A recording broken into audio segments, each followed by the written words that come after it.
À toi, bienvenue sur Emoticards pour un nouvel unboxing. Alors cette fois-ci, je te fais un zoom sur un ouvrage et un oracle. Alors comme tu le verras, on est sur la thématique des sorcières. Bon, après en octobre, comme on sera en plein dans le mois Halloween, je te ferai plein d'unboxing avec des tarots et oracles des sorcières parce que j'en possède plusieurs, mais là aujourd'hui je voulais te faire un zoom spécifique sur cet oracle assez fabuleux qui est relié au livre. C'est pour ça que je te présente les deux aujourd'hui. Et bien comme nous rentrons dans la saison de l'automne et comme tu le sais, nous sommes dans cette saison en démarrage du sabbat Mabon. Qui ritualise en fait cette entrée dans cette période automnale d'introspection, de retour à soi, de travail sur soi.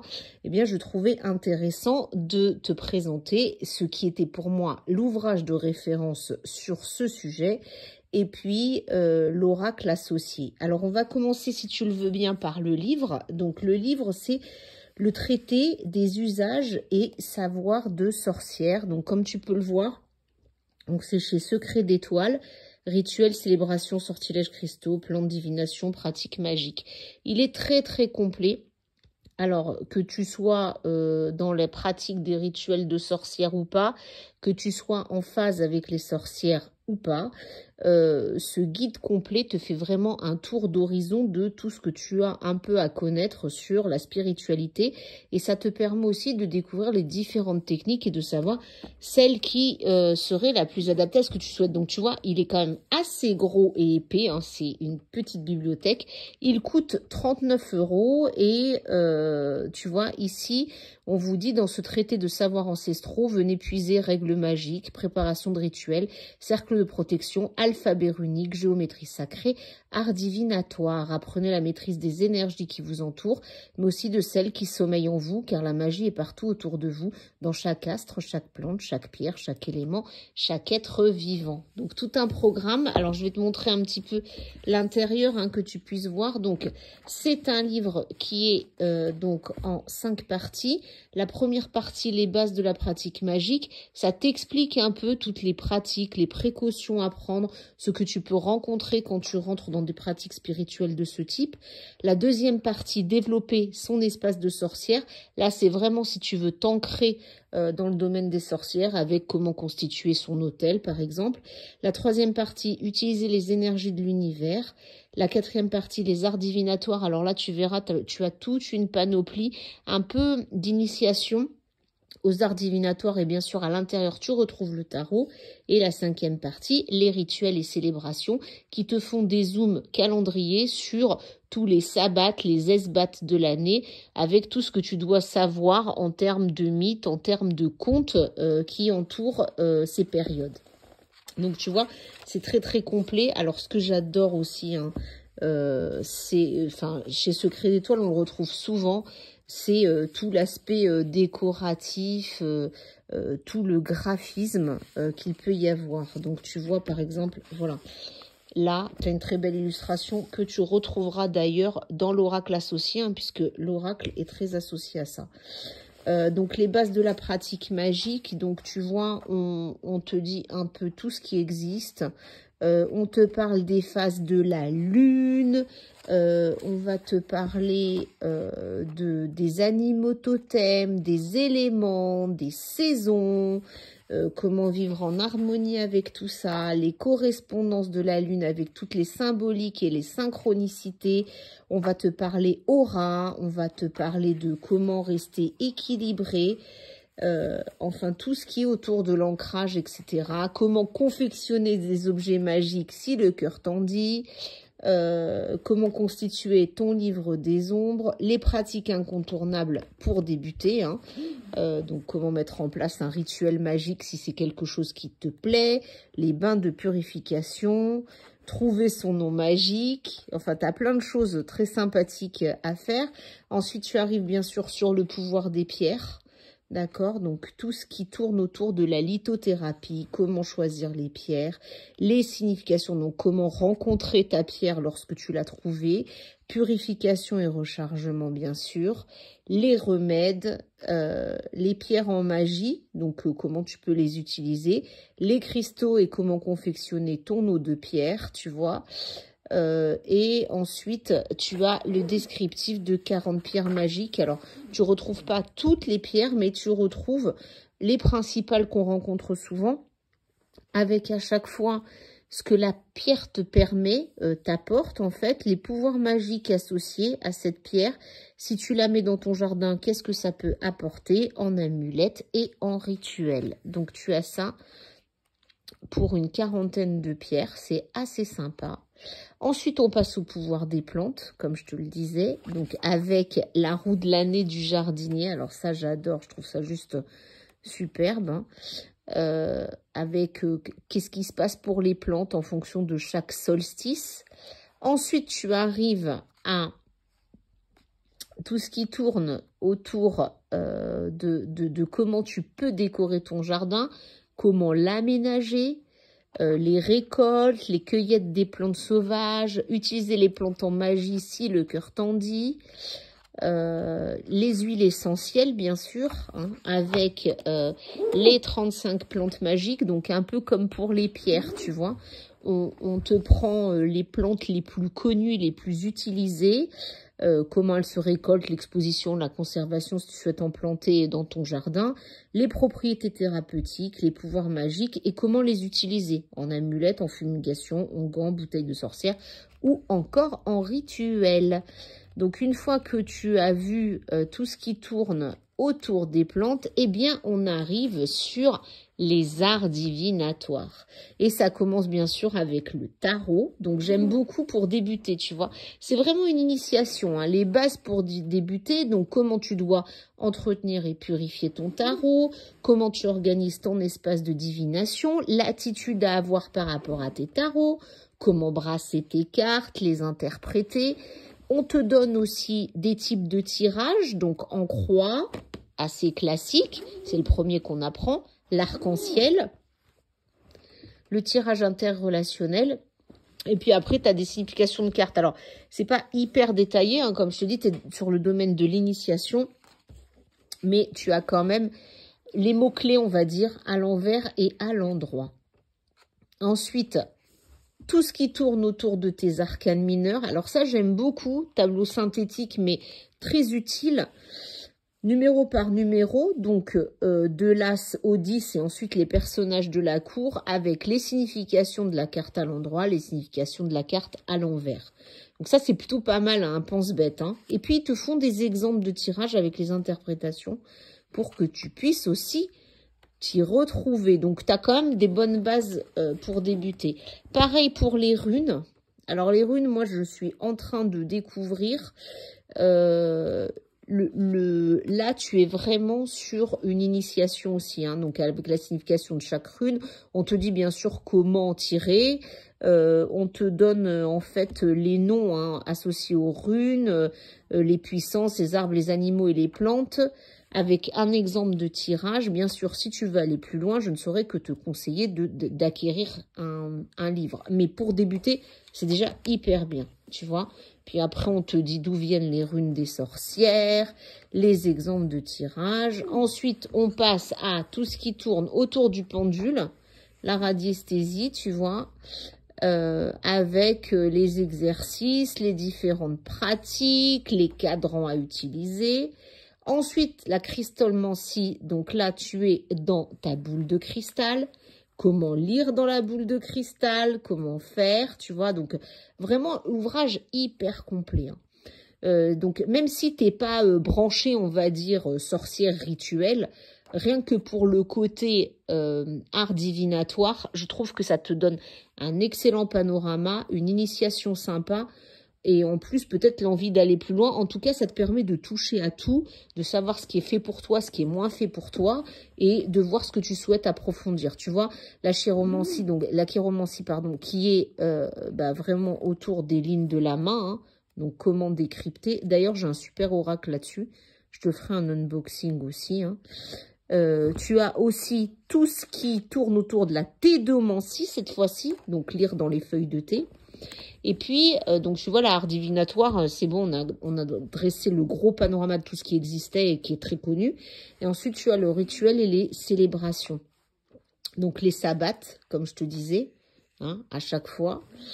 Donc là, si tu veux, on est sous l'ère de Mabon.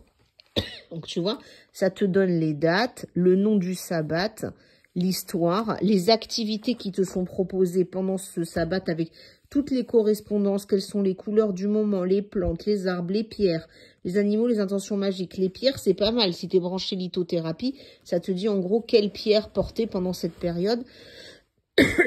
Tu as ce que faisaient les sorcières en fait et ce qu'on te conseille de faire aussi comme activité. On t'explique comment en exercice pratique confectionner ta couronne de Mabon, tu vois, et ça tu l'as pour chaque grand sabbat, grande fête. Et ensuite la célébration des esbats, cette fois-ci c'est tout ce qui est associé à chaque pleine lune avec l'invocation, d'accord, qui tourne autour de la pleine lune en question. Donc nous, par exemple, on va très très bientôt aborder la pleine lune d'octobre. Eh bien, quand on sera en pleine lune d'octobre, alors j'essaye de me remettre dessus. Hop, tu auras donc l'invocation, tu vois, autour de la lune d'automne, les rituels à privilégier, le nom donné à la lune et bien sûr l'histoire qui va avec. Donc voilà, et ensuite en dernière partie, hein, une fois que on t'a fait donc tous les esbats, les rituels magiques au quotidien. Donc ça c'est bien sûr si tu es branché sorcellerie et rituels avec, on t'explique à quoi sert le rituel proposé, comment confectionner ce qui va te servir à faire le rituel et comment t'en servir, tu vois. Donc ça, tu l'auras tout au long. Tu as les sorts, hein, bien sûr, aussi. Donc avec toujours pareil, les ingrédients et le matériel, comment confectionner, quelle est la phrase à dire, le sortilège, et puis toutes les petites amulettes pour t'accompagner, les coussins aussi, les rituels, les fioles, enfin, tout ce que les sorcières connaissent bien. Et puis après, tu as tout ce qui tourne autour du féminin sacré et de l'accompagnement de l'énergie au quotidien. Et ensuite, ce que j'aime bien dans ce livre, c'est que tu as des rappels mémoire, tu vois, sur la symbolique des planètes, les éléments, le pentacle et la roue de la sorcière et des sigils. Donc, tu vois, très, très complet. Franchement, moi, je l'adore. Je le recommande à tout le monde. Bon, c'est un petit investissement au départ, mais quand tu vois la somme des choses que tu trouves dedans, moi, je te dirais que je ne l'ai pas complètement lu en entier. C'est plus quelque part pour moi comme une encyclopédie, tu vois, que je vais consulter quand j'en ai envie. Secret d'étoile a vraiment cartonné là-dessus. Je trouve que c'est l'ouvrage aujourd'hui pour moi le plus complet là-dessus. Alors, du coup, unboxing directement de l'oracle associé. Alors, je l'ai trouvé bien plus tard, en fait, Secret d'étoile l'ont sorti plus tard, mais quel bonheur, quoi. Donc, tu vois, il s'appelle pareil, hein, des usages et savoirs de sorcière. Usages et savoirs de sorcière. Le graphisme et les illustrations sont exactement les mêmes. Alors, à lui tout seul, il coûte 14,95 €. Il est aussi chez Secret d'étoile et les illustrations, donc, sont de Lydie Bossuet. Alors, à voir comme ça, tu pourrais dire, bon, ok, l'emballage, c'est un petit emballage comme un jeu de cartes classique. Seulement là, l'avantage, si tu veux, il s'est refermé mon emballage. L'avantage, c'est que si tu as l'autre livre que je t'ai montré, bon, tu as le kit complet. Néanmoins, si ça te fait trop cher et que tu n'es pas prêt à acheter tout de suite l'autre livre, tu peux acquérir donc rien que l'oracle parce que il a quand même son livret. Alors, pourquoi? Parce que cet oracle est spécifique. Bon, tu peux t'en servir, comme on le sait, à tirer une carte pour connaître un peu l'ambiance du jour ou compléter un tirage tarot ou autre. Mais si tu veux aller vraiment plus loin et aller dans justement les usages et savoirs de sorcière, eh bien le livret t'explique ce qu'est un coven, l'oraison des sorcières, d'accord? Comment consacrer tes cartes, ton espace de tirage, carte renversée, attitude neutre, les différents tirages proposés. Et oui, parce que bien qu'étant un oracle, je trouve que il se rapproche beaucoup d'un tarot, celui-là. Parce qu'on te propose vraiment des tirages qui vont jusqu'à 7 cartes, hein. Et qui sont très, un mini tarot, et ensuite on te décrit carte par carte, un peu comme dans du tarot. La carte donc illustrée, d'accord, le murmure de sorcière, c'est-à-dire qu'est-ce que la carte murmure un peu, enfin sa philosophie, la signification quand elle est à l'endroit, quand elle est renversée, et les mots-clés si tu veux aller plus vite dans ton interprétation. Donc tu as ça avec toutes les cartes. Et voilà, c'est tout pour le livret, mais c'est déjà pas mal. Alors, très orienté, hein, bien sûr, sorcière, mais encore une fois, tu peux l'utiliser comme un jeu d'oracle normal. Alors, après, ce qui est un peu embêtant, je sais pas toi, mais les cartes sont grandes. Donc, pour le battre, je te conseille d'aller, tu sais, dans le mélange, en fait, hein. Ok, parce que comme ça c'est pas pratique du tout. Donc ça, c'est une des seules choses qui me gêne là-dedans, mais bon, après, ça le fait. Alors, tu vois, les cartes, en fait, elles sont très fortement illustrées, donc toujours avec cette marque bleu et or. C'est assez ésotérique, hein, comme tu peux le voir. Et à chaque fois, en fait, tu as un titre. Et donc, en fonction du titre, bien sûr, tu te réfères directement au livret, sachant que, comme il n'y a pas de numéro, comme tu peux t'en apercevoir, tout est classé par ordre alphabétique. Ok? Donc, à chaque fois, tout comme un tarot, tu as du à l'envers, à l'endroit. Et en fonction de ce que tu tires, eh bien, tu vas voir ce que la carte te dit. Alors, je te les montre toutes parce que, enfin, moi, je les trouve sublimes. Je sais pas toi, c'est très ésotérique, mais c'est assez inspirant en termes d'intuition. Moi, je sais que c'est un oracle qui m'apaise beaucoup. Regarde l'esprit guide comme elle est belle. Il m'apaise beaucoup, mais en même temps, il a des messages très forts et très vrais. D'ailleurs, je te montrerai, hein. Je te ferai un tirage spécifique sur les réseaux. Je vais d'ailleurs lui demander, je ne l'ai jamais fait, comment il voit son travail avec moi. Mais ouais, je te ferai un tirage tiré du livret pour que tu puisses voir vraiment comment ça se passe. Donc tu vois, là, tu as toutes tes cartes. Il y en a 25 en fait, hein. Donc 25 cartes de pouvoir porteuses de sens et d'énergie puissante. Je vais te prendre un exemple quand même pour que tu puisses voir. Bon, bah, admettons, tu tires l'alphabet sorcier. Je suis l'alphabet sorcier, l'ensemble de symboles écrits retranscrivant les communications orales, les traits qui me composent, qu'elle analyse les paroles, dansant dans le vent porteur des milliers de voix. Chaque fibre de mon pouvoir vibre d'un désir ardent de transmission du sens exprimé. Je murmure les discours sages des sorciers, prêts à m'entendre. Je manifeste l'expression qui anime les êtres. Je suis l'alphabet sorcier, l'art de verbalisation de ce qui se dit et ne se dit pas. Donc tu vois, c'est la philosophie de la carte. Et ensuite, en signification, alors je ne vais pas tout te lire, mais je t'en lis une partie pour que tu vois un peu comment c'est rédigé. Dans un tirage, l'alphabet sorcier évoque une notion d'expression écrite ou orale. Tu vois, donc c'est très en lien avec la thématique. Il octroie un rôle d'orateur dans les intentions de transmission, de diffusion d'informations ou encore de dialogue. Il vous invite alors à employer vos talents de communication. Donc en renversé, bien sûr, ben, c'est l'inverse, hein. Et en mots-clés, tu vois, ta communication, discours, échange, dialogue, expression, verbalisation, parole et transmission. Donc la force quand même, c'est que parfois, rien qu'à la vue de la carte, alors il y a des fois où c'est un peu compliqué, mais rien qu'à la vue de la carte, à son titre, à ce que tu vas regarder dans les images, tu pourras déjà tirer une première interprétation par toi-même. Voilà pour ce unboxing du jour, donc traiter des usages et savoirs des sorcières, accompagné de l'oracle des usages et savoirs de sorcière, le tout chez Secret d'Étoile. J'espère que cette magnifique rencontre t'aura autant plu qu'à moi et je te souhaite donc une très belle découverte avec ce livre et son oracle, ou le livre seul ou l'oracle seul, suivant ce que ton cœur te dira. Et moi, je te ferai une démonstration très prochainement avec l'oracle pour que tu puisses encore plus le découvrir de plus près. À très bientôt sur Emoticars. N'hésite pas à t'abonner, à partager et à liker si la vidéo t'a plu.